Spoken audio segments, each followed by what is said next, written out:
Good day mga idol. Tara, padyak tayong Pampanga. Isang mahaba-habang patag lang muna. Nakakasawa na kasi puro ahon na ride.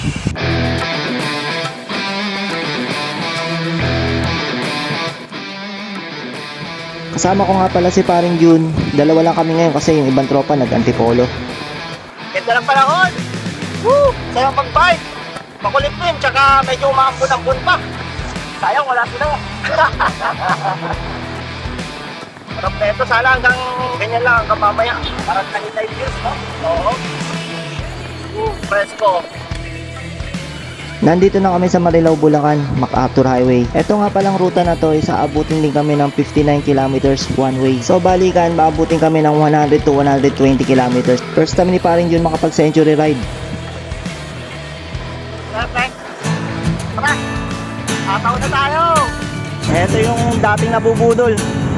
Mahataw, ako na hinihingal ah.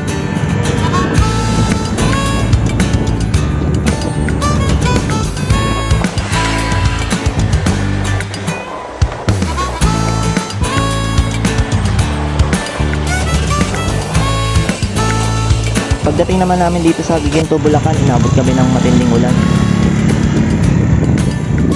Tayo. Yan na pre, malakas na. Doon tayo sa may arko. Ha? Sa may arko. Sumilong muna kami sa may bandang arko ng Malolos. Halos isang oras kami nakatambay dito. Pagkatapos ng ulan, lumarga na kami ulit. Bumagal nga lang yung takbuhan namin dahil baka sa bike lane. Kaya napilitan kaming gumitna. Baka sa kabila!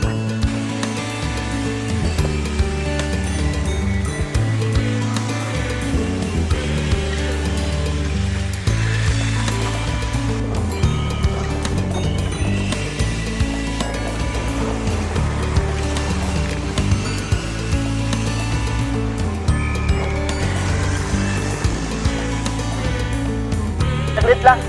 Thank you ah. Tara. Nag-side trip muna kami dito sa Cassis, yung restaurant na may aeroplano. Magpipicture-picture lang saglit.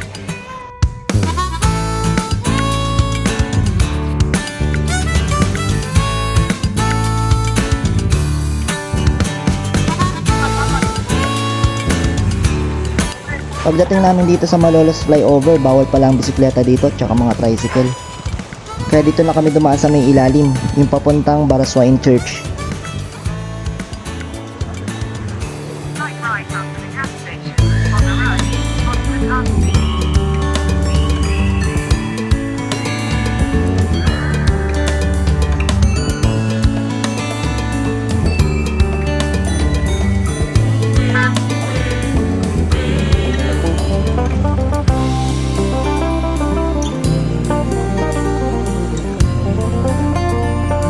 Nandito na kami sa arko ng Pampanga. First time ko makapadyak dito sa Pampanga. Ang palaging ruta kasi namin bandang North Sagaray at Rizal. Doon kami lagi nagra-ride.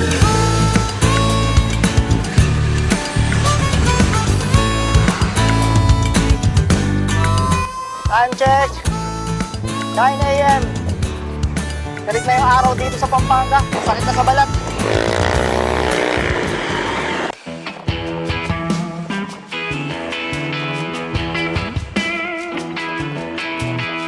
Dito na namin napag-usapan na dumaan na sa McDonald's, yung pinakamalaking McDonald's sa buong Pilipinas, para makapagtanghalian na rin.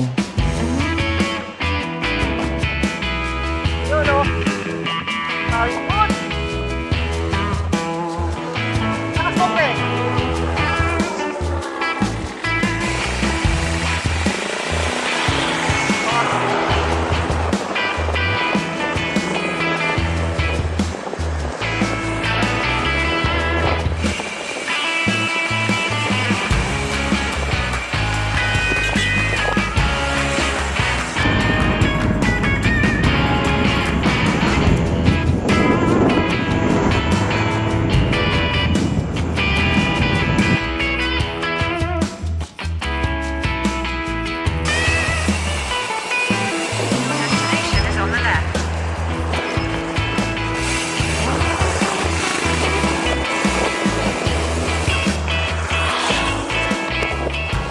Nandito na kami sa biggest McDo, yung dine-in.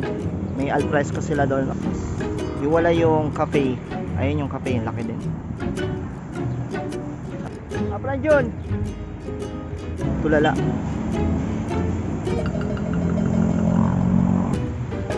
May second floor siya. Ganyan. At Fresco outdoor dine-in dito. Ano yan? Meron din doon parking ng bike. Doon banda. Likod ng McDo. Laki rin. Yan yung playground. Bro, ano yan? May mga lights dito. Ganda dito pag gabi. Trip naman kami. Iba kami charging port dyan ah.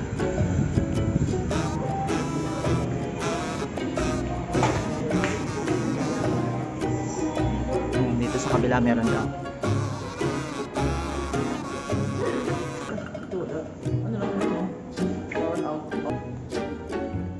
After namin dito sa McDo, ito na ang kaganapan. Mas mahirap pala at mas nakakalaspag yung pauwi. Inabot kami ng matinding init tsaka yung headwind. Kaya non-stop ang padyak namin hanggang Marilao.